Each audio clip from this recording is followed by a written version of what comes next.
everyone, welcome to Studio Sunday. It's been an exciting week in the studio because the new How to Draw arrived and we were able to get all the pre-orders out to you wonderful people who ordered them. You're talking about this book? I am. The hardcover. Look at that. It's just beautiful. And it even has a little bookmark. It has a bookmark. There's the spine in the back. Show the spine again. See? I wonder what that is. Ta-da. Oh. And then for the soft cover, the economical version, you get a number 2 pencil. I love it. Oh, that was such a fun idea. That was Robyn's idea. What? Robyn's idea. Ah. The legendary, rarely seen.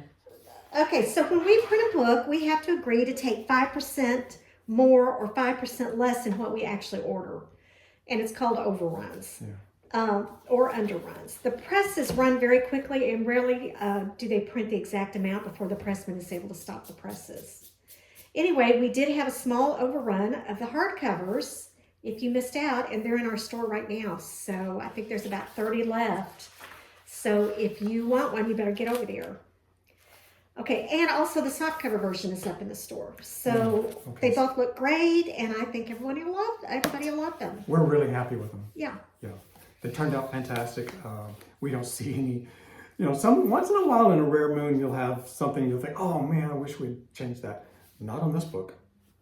I guess because we just really were. Well, we can't, because of the issues with COVID last year and it being misprinted. Right. We had all those issues. We've been hanging on to this book and looking at it for over a year. Yes. So it's time to put it on the shelf. This has been carefully researched. Yeah. Okay, what else? Let's see. Serial number 3 is at the printer, and we've overprinted that, hoping that everyone that wants a copy can get one. Since we're sold out of 1 and 2, people weren't able to get it if they wanted it. So we're trying really hard to make sure everybody gets a copy of number 3 if they want it. Good. It's a fun series, guys, so don't miss out on it. Zoe is in rare form. The first 5 issues will be collected in a trade paperback that will be available in July. Oh. Sorry, guys, I was looking at my calendar. It'll be available in July, but if you want to pick up the first 2 issues and can't find them physically, you can get them on Comixology. So take a look at that too. I like that series. Speaking of printing, we've had a lot of inquiries lately about reprinting the hardcover Echo Omnibus. It was printed long ago, and I think we printed maybe 1,500 copies of the hardcover.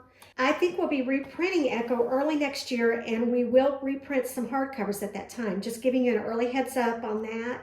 But we'll give you lots of opportunities to pre-order when we get closer to the printing. But yes, we will be reprinting the hardcover. I'm assuming it's going to be after the first of the year.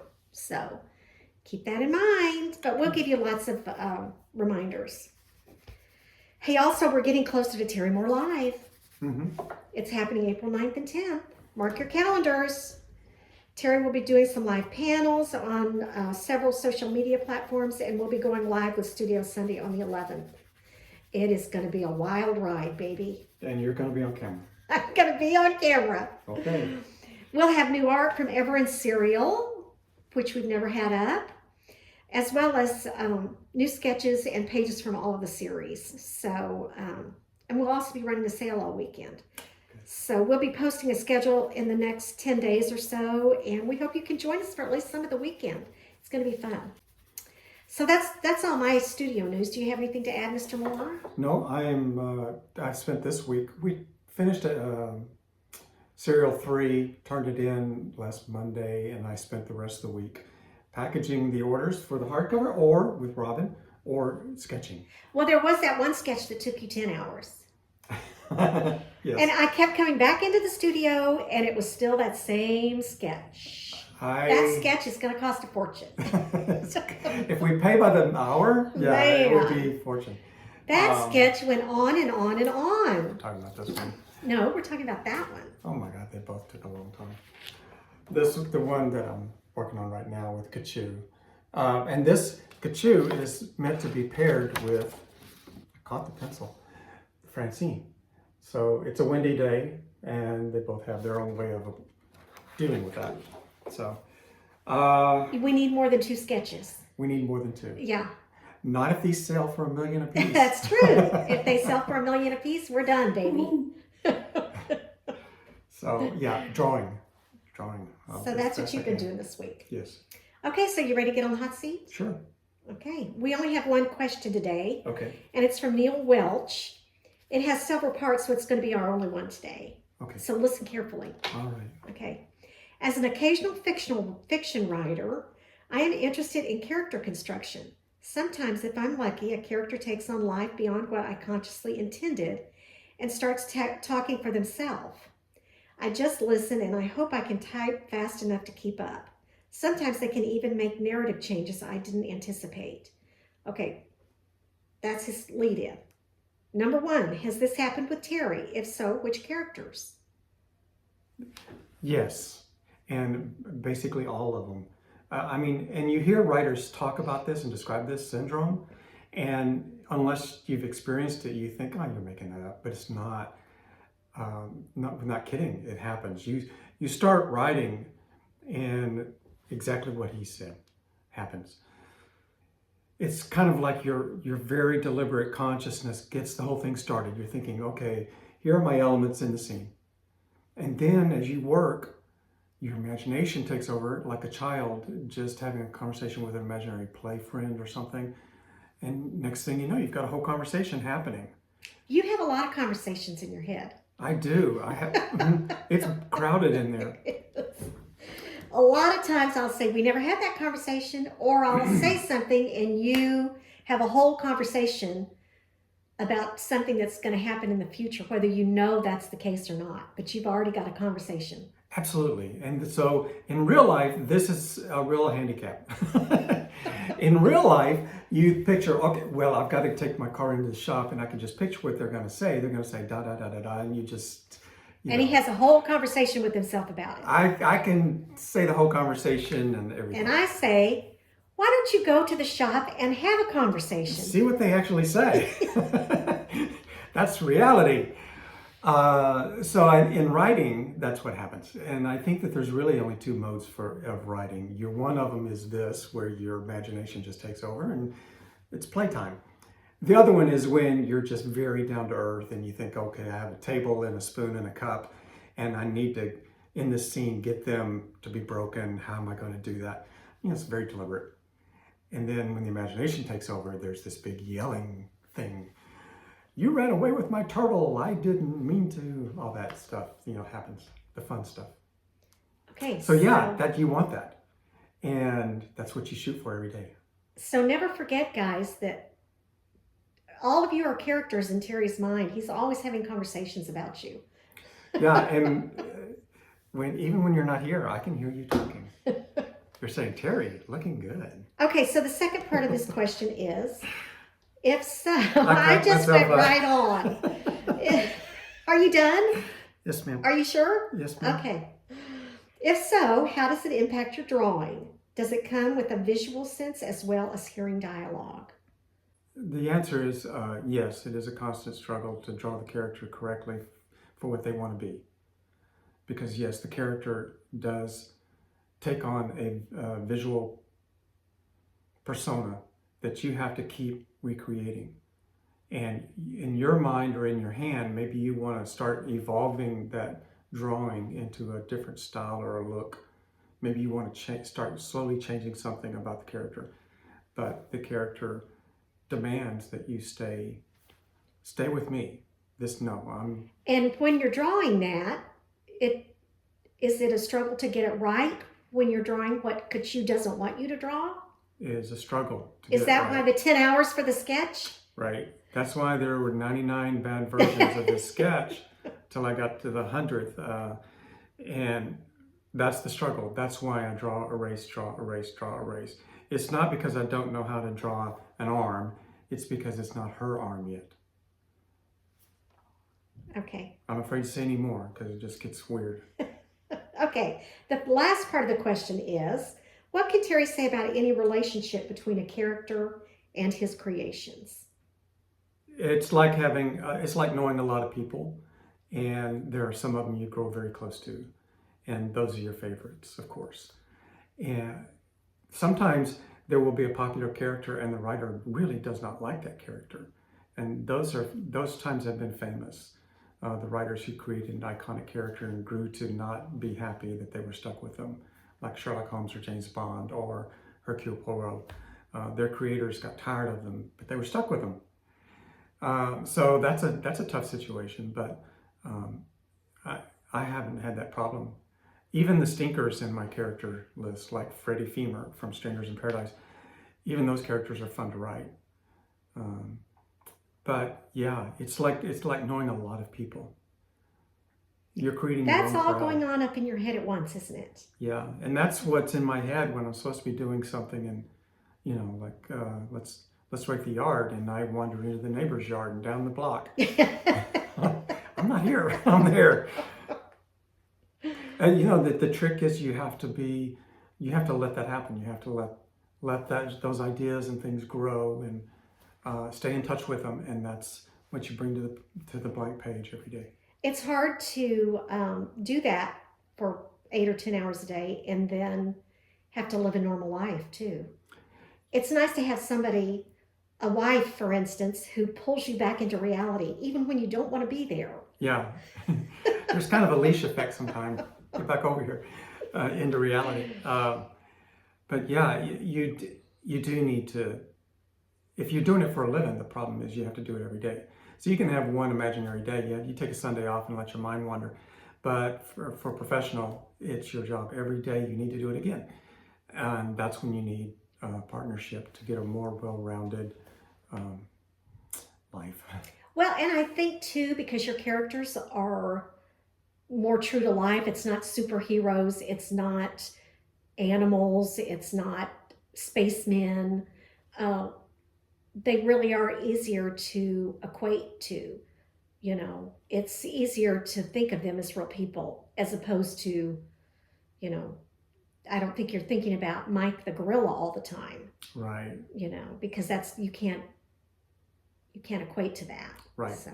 Right. If you're drawing funny cartoons, that's a different mindset maybe. Maybe then you're just looking for the humor in life and you plug it in. This is different, where you have comic book characters, a big cast. Well, that are real people, real life looking people. Yeah. Yeah.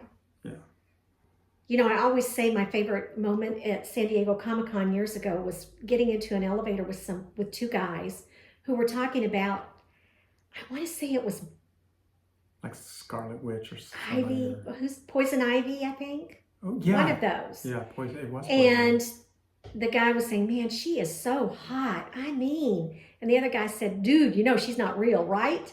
But, they really take on personalities of their own and they become like real people. Yeah. So it's really interesting. And that's the illusion that you want as with the book. It's the same way as watching a movie. You want the illusion that, that really is Black Widow on the screen. It's not Scarlet smoking between takes. Yeah. That really is. And you want to get into it, and that's the point of the book and the movie and the comic. Yeah. Okay, well, that was kind of an in-depth question. Yeah, it was. Okay, well, that's it for me. It's a beautiful spring day here, and I think that deserves a cherry limeade from Sonic. Oh, that's a great idea. Yeah, so we live very close to downtown Houston, and most Sonics are in outlying areas, so it's time for a road trip. I think I'm going to go to Sonic. So what are you going to be drawing today? Well, I showed you these sketches I've been doing. Let's move on from those two. Let's get a third. Let's move on. We're going to work on a third one. I'm struggling with the third one, and we can talk maybe even more in depth about the struggle between what this drawing wants to do and what I keep trying to do and how it's... We're going to figure it out. Because just the same way I figured those out. Okay, well, you guys have a great week, and meet Terry back here in a minute. Okay, get your battle axe, pencil, and let's go. Okay, so this is the How to Draw book, a closer look at it that we were talking about. I'm just showing it off because I finally have one in my hands. And I'm so glad to have it. Yay. You open it up just like a real book at the library. And it has basically so many of the things that we've talked about on the Studio Sunday art lessons over the year. And I tried to demystify some of the things about art that if you're just now approaching art, you think, well, I can't draw the Mona Lisa. But so I tried to show, it really can be as simple as a smiley face. You start a smiley face, work your way into, you can find all expressions just very simply. And then you go from that, you add just a few more details, and you can get into, this really breaks down to that. That breaks down to that. Those kind of things that I'm not trying to show you how to draw an arm, because there's a lot of books how to do that. I'm trying to show you how to see, so that when you see that, you could capture it in a smiley face like that. And that's what the great cartoonists do. They can take highly rendered art, and they can capture the same emotion in a cartoon. It still works. He's still screaming. So there's a lot there to soak in, and then of course here talking about talking about how to draw the pinup work in the female form and all that. So that's all in this book. The hardcover is almost gone, but this softcover will be around for a long time, and $19. Same interior, exact same interior. It's just softcover, and there's a number 2 pencil on the spine, because we're on a budget. We can't afford the $16 mechanical pencil. So, okay, pinup art. That's what we're doing today, pinup art. I drew that with this simple number 2 pencil. And what I was trying to do in classic pinup art, it was always like, oh, the wind caught her by surprise. Oh, no. And it was always kind of like a bit of a innocent victim. I don't think that works well in this day and age. I think we've moved beyond innocent victim, thinking that's cute. It's not. So now I'm drawing these as teasing the lover. And that is still and always will be adorable. So this is meant to go with her partner piece on the side, and both of these women are in control, pulling on the dress and having it, clearly very happy. And Katchoo is obviously on the move. And both these women are having a great moment, and they're sharing it together. So these two are meant to go together. Okay, enough about that. Now, let's go back to square one. I'm trying to capture a moment, trying to capture the same moment with Katchoo from behind. Now, not the exact same pose, but a similar, it could have happened within the same 1 minute, same 60 seconds. This is actually very reminiscent of a panel in Strangers in Paradise where Katchoo moons David. They're in Las Vegas. They've decided to annul that strange Las Vegas marriage license that they got one weekend. And as she's saying, this isn't right. This doesn't fit me. And he says, I know. And they part very good friends. And on the way out, she moons him for fun. And so my problem is, how do I keep this from looking too stiff? And what I was struggling with was, if I draw the back straight down, you could do it like this, and suddenly she's just, standing up, and it's very kind of stiff. If I draw that part, then that looks like the body needs to be over more, right? So I'm actually trying to get her not to bend over. I want her to be upright, and she just kind of did a bumper bump. Boop. Just a one move twerk, not twerk, but just like that. So the problem is the spine comes out like this. Torso is like that. Picture rib cage. I'm already wrong. See how it got off? I have to maintain the integrity of the body. So here's the problem. I want this part here, I want this part here, getting them to connect with this part right here in a way that this body actually works. That's the kind of problem an artist has with, probably every sketch. Is my problem that I'm presenting too much back and too much shoulder? Do I need to be more?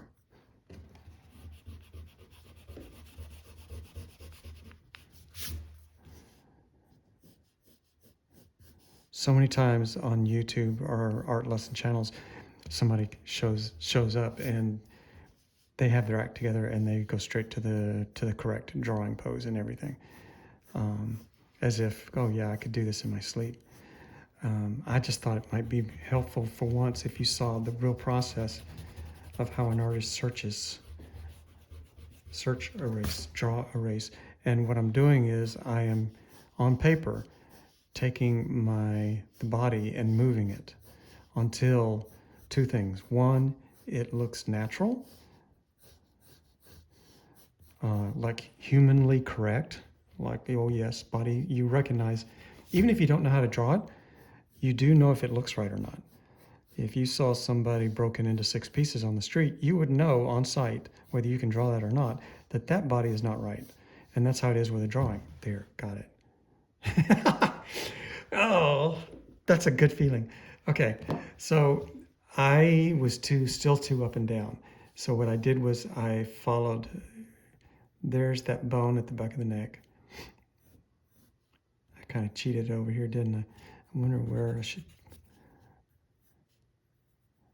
it's right there. And that's what I do. I look for the key points. There's that bone at the top of the spine. And then you got to get the curve of the spine. There's a shoulder blade over there, shoulder blade over there. And they're extended like, wings flat, so that you can get these arms out here like that. And this pose of getting this face to turn around and look back over this shoulder can be tricky sometimes. This is a trick. You think, okay, the body comes up here, and then you want to put a space out for an arm. That would happen if you put the arm out. But if the arm comes back in, that space closes up and becomes a little crease. And that's what that crease is right there. So you can't have it both ways. It has to be one way or the other. Either the arm is out with the gap, or you pull it in, and you get cleavage right there. There's an arm, there's a body, it stops right there. And the real armpit is right there. That's cleavage. Think of it that way. You want to draw cleavage? There you go. There it is. Knock yourself out. How much of this spine, this goes up here because it's being pushed out, and it comes in here because it's bending into the body, into the interior. Now, how much of these ridges you want to show depends on how much body fat is on this person. There is body fat on the back. And whether or not you want to get these indentations up here on where the hips are. That, again, that's not absolutely on every body. That depends on if you want your particular drawing to have that. And then now I'm thinking of it in terms of like sit down. So if Katchoo if we were looking at her straight up like this, and she needed to sit down, there's where the chair would be, right? We're not actually going to put anything right there because now that suddenly turns it into something a little more lewd. But it's good to have the mental reference like, okay, where does this stop? It stops right there. And then like that. And that's all I have correct. I don't know if I don't trust these legs yet. I didn't, those are there from a previous version. So hip, bone, and then the hip joint is out in here. And now I'm thinking about there's a hip bone in there, like that. So I'm thinking about the interior, and everything covering it is muscle and body fat. And there, look, I drew a knee joint, a very complicated knee joint. Aren't you glad I'm not your knee surgeon? it's like that. I always put this muscle bend back in here. If she was had a very low body fat index or skinny legs, it'd be more like that.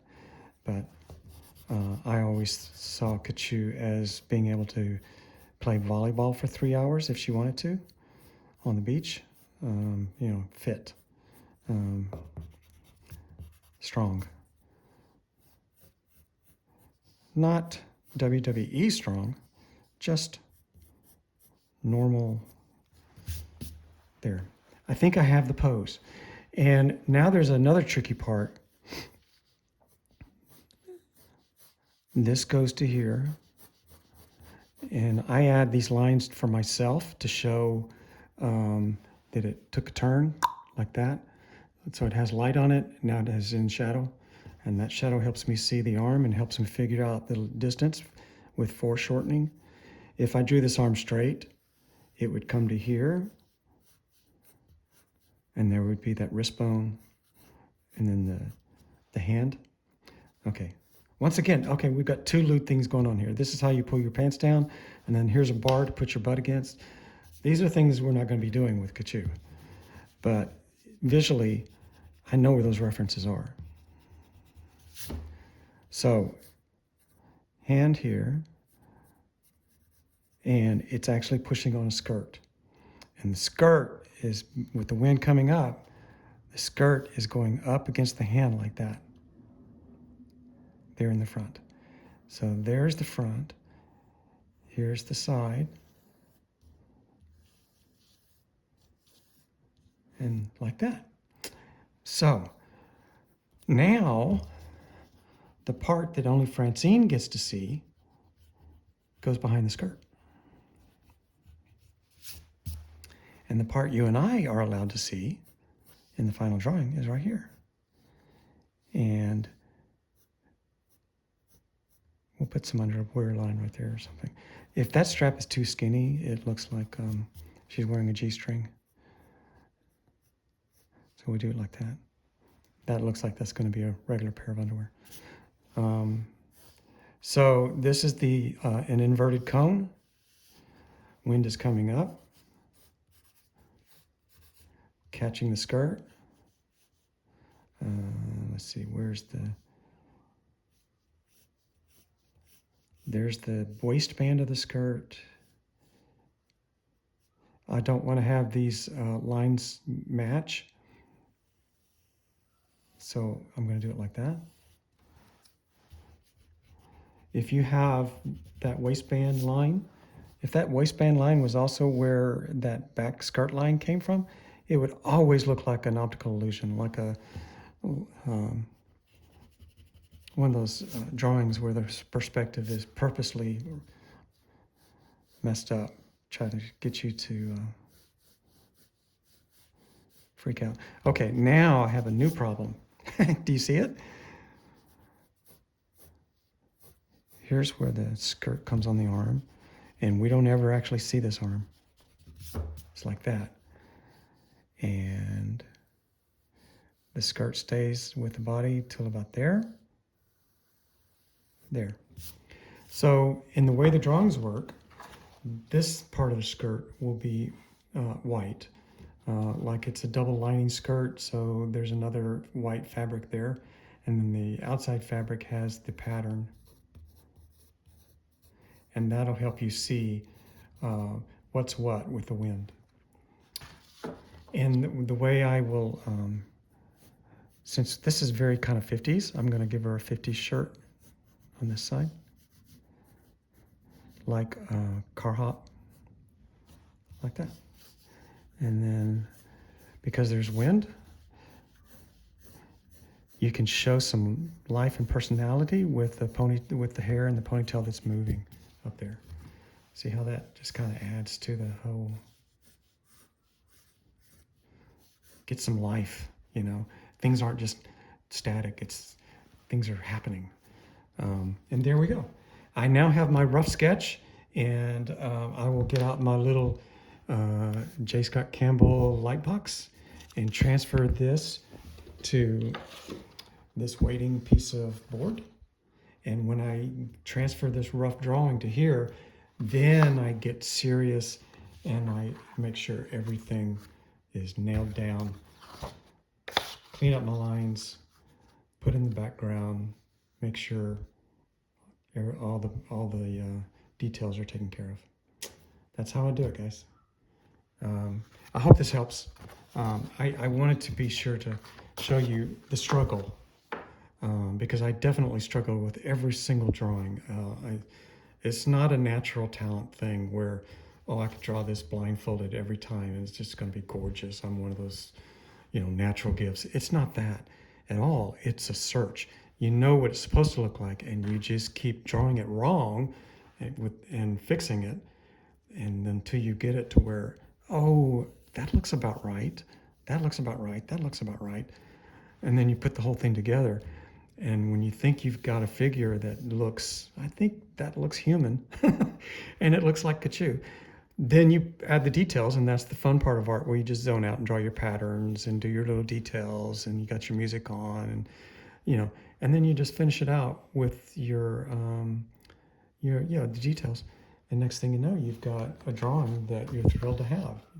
That didn't exist yesterday, and now it does. And this little pencil and that piece of paper gave it to me. I'm so grateful. So I'm going to enjoy it for a couple of weeks, and then we're going to put it up for sale. And that's how I pay the bills. So I hope this helps, and you guys draw and have fun. The world needs more artists. Bye.